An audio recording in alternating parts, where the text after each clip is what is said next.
Hey guys, it's Mitch. How's it going?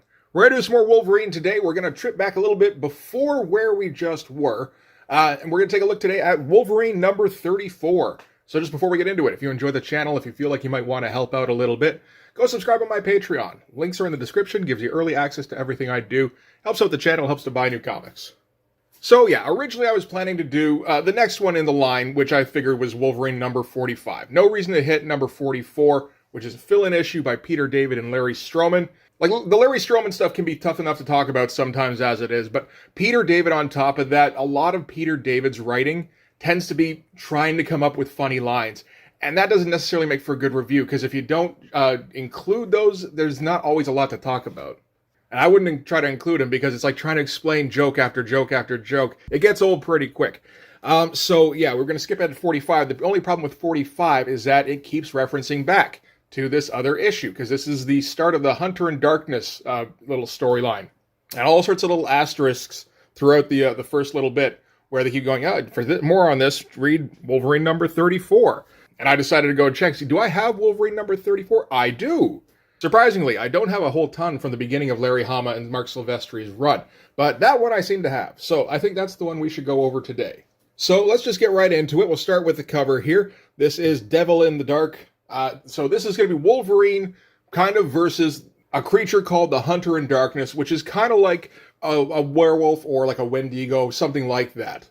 Nice shading on the Hunter in Darkness so that we don't get a very good look at it on the cover itself. Like, we can't identify anything about it other than it looks, it's not human, obviously. It's some kind of monster. And it makes me think, I kind of miss this kind of comic book cover. I don't see a lot of this anymore.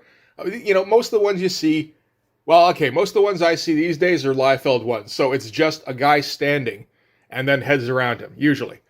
I feel like, though, you don't get a ton of these where it's just a cool shot that kind of works in the context of the story. It's not trying to be a movie poster or make you buy something from it. It's not a variant by Alex Ross or Frank Cho. It's just that issue's penciler drawing a cool shot that works in the context of the comic.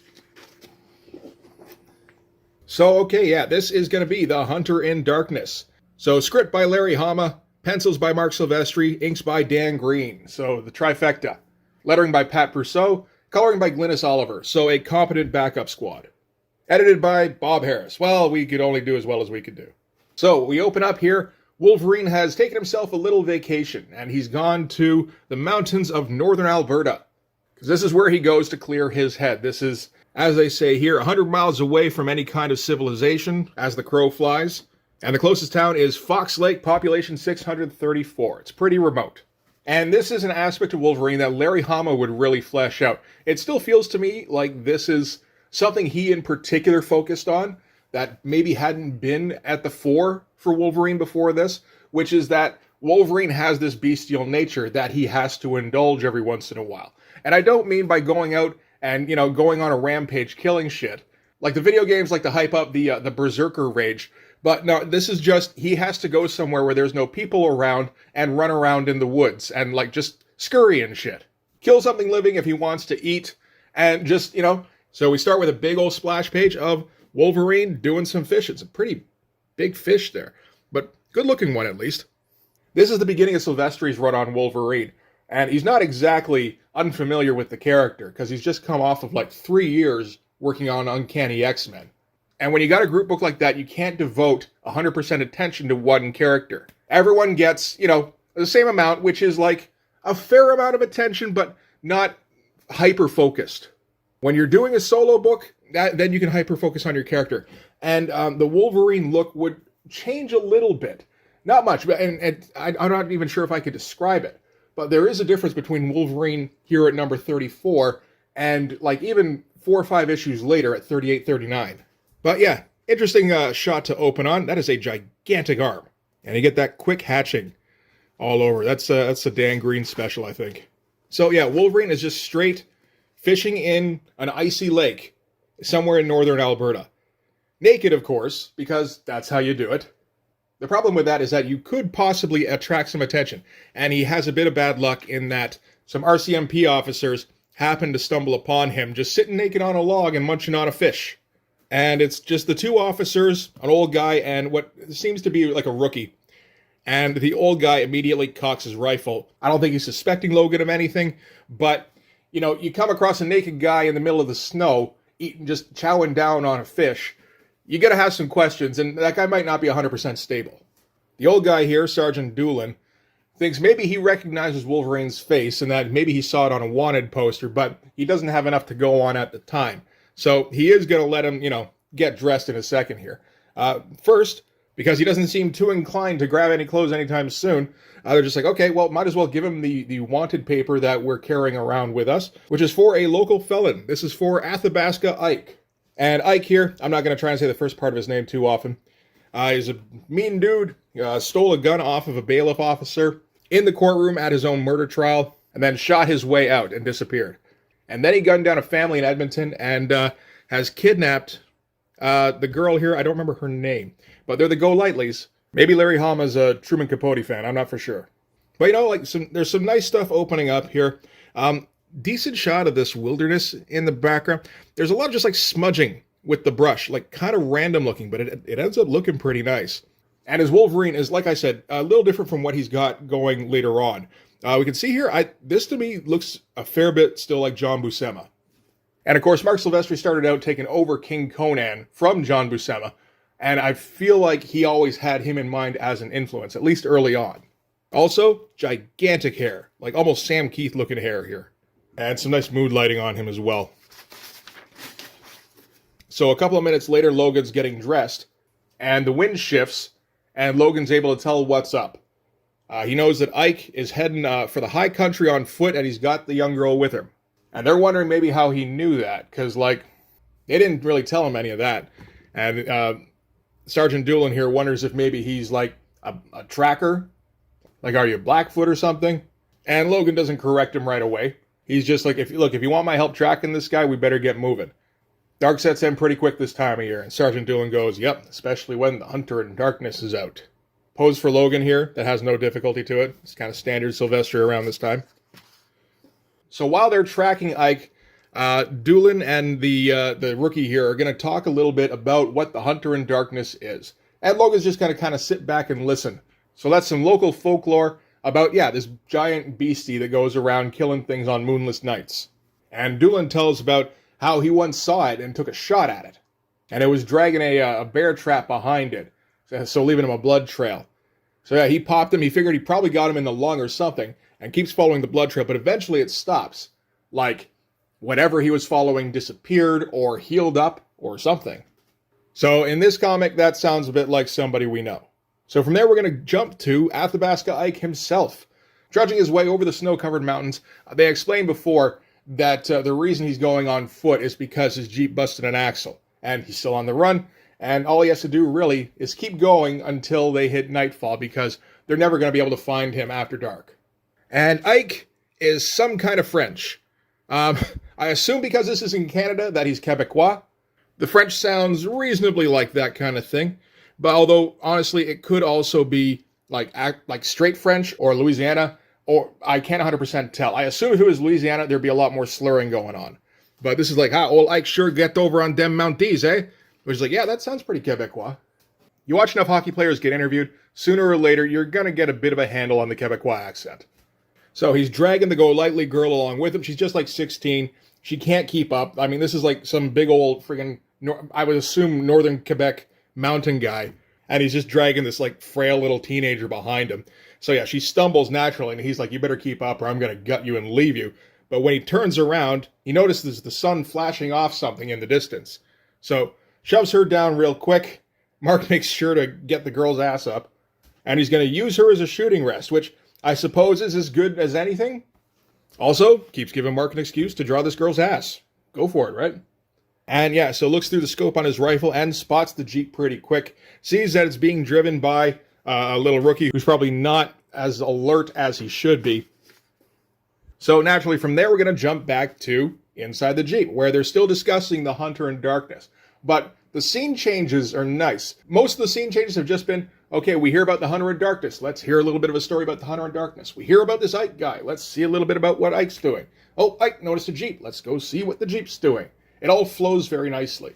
And then a shot rings out Right through the window, right through the rookie, right through Logan's leg, and right through the bottom of the truck. That is a high-power bullet. What do they say that? Do they say what that is? Knowing Larry Hama, they probably say what that is. Oh, not yet anyway. I know we're going to get it eventually, and we're going to get the entire name of the manufacturer, we're going to get the caliber, and the grain count, probably. But with the driver dead, the Jeep screeches off the road, crashes right into a ditch here. Wolverine has to drag out Doolin and get him far enough away from the Jeep so that when it explodes, as of course it does, they'll at least survive that. Very quick figures here, kind of standard for Mark Silvestri. It's good stuff. And this is a nice looking crash. This can be a little tough to do. I don't know. It's well done. So now Ike has these two pinned down behind some rocks. The sun is setting behind him, so there's no way they can find him at long distance. And if he waits until after the sun has set, there won't be any moon, and they'll have no way to track him. And thinking about moonless nights makes Doolin think back to when he was a kid, jumping out of a burning C-47 over Normandy with the 1st Canadian Parachute Battalion, which Larry helpfully points out they jumped as an element of the 6th British Airborne Division. You can always count on Vietnam vet Larry Hama to just throw some verisimilitude in there for you, particularly when it comes to like military stuff. So this jump of his takes place in 1944, which checks out. He's an old guy. It's 1990. He could totally, be like 70 years old and still have been a pretty young guy in World War II. And I checked up on the C-47 to make sure that was a real plane, and because the subject of planes can always come up when next time I'm talking to my dad. And yes, the C-47 was around in World War II and probably would have been used for this kind of mission. So Larry Hama, getting his facts straight, of course. So the plane got shot down. They all had to jump out. His corporal jumped out first, of course, and he's just trying to live up to his corporal on that day. He's green as grass at that point. So naturally, a tough-as-nails corporal is exactly the kind of guy that a young trooper would look up to. And, just thinking about the corporal, because he's focusing on it a little bit, and the corporal's going to keep coming back over the course of the story. He thinks how the corporal would have done a much better job with this. He got young Morris killed, and now Ike is going to get away completely scot-free, and at that point Logan corrects him, going, he's not getting away. And fun little moment here where Doolin is like, some costume you got there. You one of them superheroes? And like, yeah, what about it? I do like how in the Marvel Universe, you could be having a conversation with somebody, and they might pull out a fucked-up looking costume, and you go, oh, superhero, really? Okay, cool. And we cut back quickly to Ike and the Go-Lightly girl. We still haven't gotten her first name yet, have we? Trudging up the side of a mountain, and they hear a howl off in the distance. Ike figures it's a wolf, so he figures they don't have anything to worry about because wolves never hunt people. But the Go-Lightly girl here is a local, and she knows the stories about the Hunter in Darkness. And he doesn't believe in that shit, of course. Nice lighting going on. Interestingly, doesn't try to light Holly's face. Well, let's call her Holly, in any kind of way. Which makes me wonder a little bit if he's a little standoffish about throwing shadow on a woman's face at this time. I'll have to keep an eye out for that. Cut back to Logan and Doolin. They hear the howling as well, only much closer. And Doolin asks why he didn't sniff it out when it was further away. Wolverine says it's because the wind had shifted again. And as far as they know, it could be right on top of them. And of course it is, and thankfully leaps at Wolverine first. Wolverine pushes Doolin out of the way, and they go wrestling around in the little stream here. So we got our first shot here. Big lupine form, all shadows and teeth. That's pretty good stuff. Back with Ike, he can hear all sorts of growling and smashing going on. Figures it sounds like a wounded bear. Holly, of course, corrects him. No, that's the Hunter in Darkness. And cut back to the Hunter in Darkness, and Wolverine just slashing at each other. That's some good shit. Hunter's still mostly in the dark, so we haven't gotten a clear shot of it yet, which is always a good idea with a monster. You never want to see your monster perfectly lit. You always want him at least partially in shadows. I would say at least in half in shadow.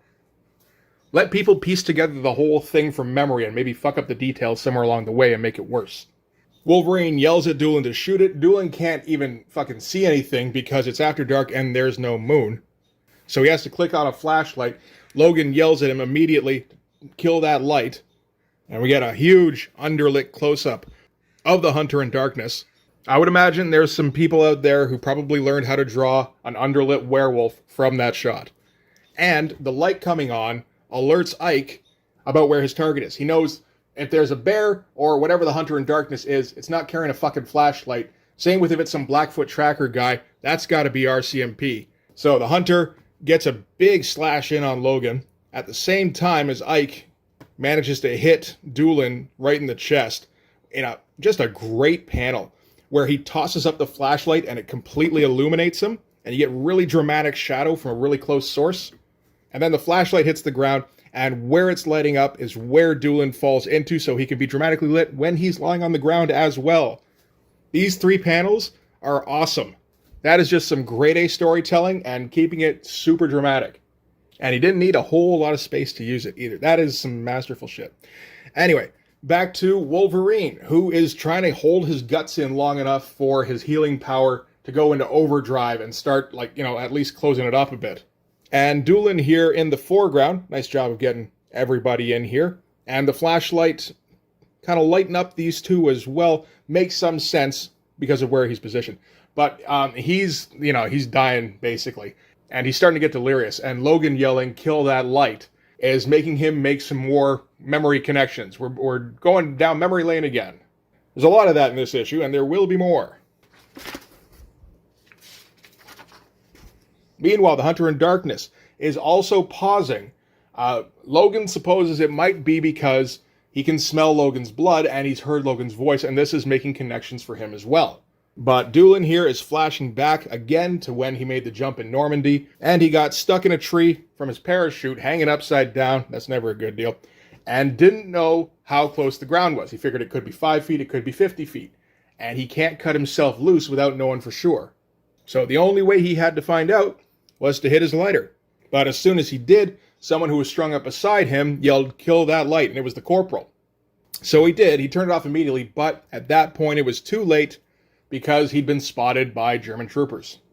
So the Germans send up a flare and send out a patrol of Panzer Grenadiers.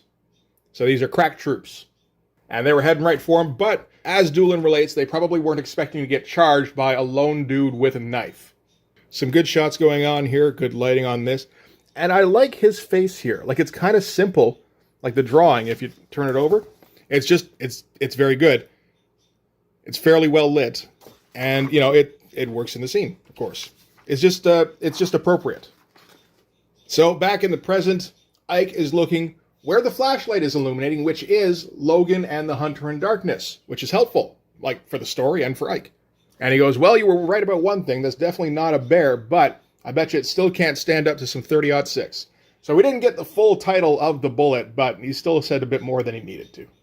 Because that's Larry. Nice lighting again. And crashes down to Earth, and now he starts reminiscing. This is a whole issue about reminiscing stuff. And now we're flashing back to that same time we heard about earlier, when Sergeant Doolin managed to trap the Hunter in Darkness in a bear trap, and it eventually escaped and led him on a merry chase. So this is when the Hunter in Darkness was trapped. And he got found by Logan, but this isn't Logan from X-Men. This isn't even Logan from just before X-Men. This would be right after Weapon X, essentially, when he has no real sense of self, he has no memory, and he's just wandering around the northern Canadian hinterlands. But there's still enough of a man left in him to, when he's got something there that can't defend itself, he wants to try and help it. So he gets the trap off the Hunter in Darkness and drags it off, trailing blood behind it. And this is something that the Hunter in Darkness thinks back at it. So it's not going to go back and attack Logan anymore. It's still pretty much just an animal, but this is a comic book, and it can make that kind of association and leave Logan alone going forward. So now Ike's waiting until he can get a shot in on Logan, because that'll kind of be the trifecta for him. And at that point, Holly manages to kick the rifle away from him. And remember, it's a moonless night. So she goes running over the side of the hill, and she's basically gone. And the Hunter in Darkness is going to head back up the slope, responding to some kind of hunger, Wolverine thinks, but not sure if it's hunger for food or revenge. So is he going to try and eat the girl, or is he going to try and kill Ike? Gee, I wonder. So Logan's just about healed up enough to get up after them. He's still kind of weak and kind of shambly. So he starts to head up, but his hunched over walk reminds Doolin about that day when he shot the Hunter in Darkness, who was leaving him the blood trail. And he realized that Logan was basically leading him away from the Hunter in Darkness. And, that was who he shot all those years ago. Neat stuff, great lighting again. But he's also still associating this with getting strung up in the tree with the corporal. And he's like, how is this all sounds like the same person. Is that even possible? And it's like, well, it kind of is in this case, because Logan, of course, is virtually immortal due to his healing factor. Cut back to Holly on the run here again, and Ike's chasing after her. She can hear him yelling about how, when he catches her, she's not going to like it. And she does get caught by somebody. We don't see who. But it's not Ike, because he has no idea where she is. He figures it must be the hunter in darkness who went after her, so he's got to find his rifle quickly. But of course, he can't see anything, so what does he do? Breaks out his lighter and flicks on the flame. And of course, the hunter in darkness is right on top of him. Very nice, large panel with just like the hunter in darkness being all terrifyingly lit. It's great shit. And naturally, it rips him apart immediately. The only thing that's wrong with this is that it's not on the page turn. There should have been an ad here. And once more back to Doolin as he thinks back again to World War II, strung up in the tree, as the corporal takes it to the Panzer Grenadiers and just hacks them to pieces. He says he was right in the middle of them, so close they couldn't shoot him, and even if they did, I don't think he would have gone down. And he's trying to remember the corporal's name. He hasn't been able to come up with that name for the entirety of the comic. He says it was something simple, a solid Canadian name. Something like Logan. And then, of course, he dies. Wolverine comes to right then, and he's got the Go-Lightly girl with him. And we end with him wondering how he knew his name. And that is it for the story. And that's it for Wolverine number 34. That's a damn good comic. Like, the art is great. Like, Mark Silvestri at this point is extremely competent. He's one of the most talented artists in Marvel Comics. But apart from it being, like, very stylish and nice looking, he can just fucking draw anything. It's like such a luxury. I gotta assume that Larry Hama was just digging on the fact that he could tell Mark Silvestri to draw pretty much anything, and he'd do it. And he'd do it in a way where it would be easy to follow in a story format. But the story itself is great as well. Like, the actual current storyline for the time that we're in is fairly straightforward for the timeline we're on, but with all the interweaving memories and them all kind of dovetailing at the end with the single recurring motif of the light and darkness flashing on and causing immediate problems, that is some excellent shit. This is the first time I've actually read this comic, and I enjoyed that thoroughly. And like I said, that will tie into the next one we hit, which will be Wolverine number 45, when the Hunter in Darkness has been captured and brought to New York City, and Wolverine ain't having that shit. But for now, that's going to do it. So thanks very much for watching, guys. If you like this video, please hit like, hit subscribe, hit the notification so you know when the next one's coming out. Go over and subscribe on my Patreon. It gives you early access to everything I do, from the Blood Force stuff to the YouTube videos before they get uploaded to YouTube, as well as some Patreon exclusive content. You can also follow me on Instagram and DM me there for commissions, and you can join the Blood Force Discord server. No, that is not as fast as I can say that. That's me trying to slow it down. If I get a thing that I say as part of a routine, like if I'm making calls at work or receiving calls, then my introduction usually gets to be pretty fast after a few iterations. So I'm like restraining myself from keeping it unintelligible at the end there.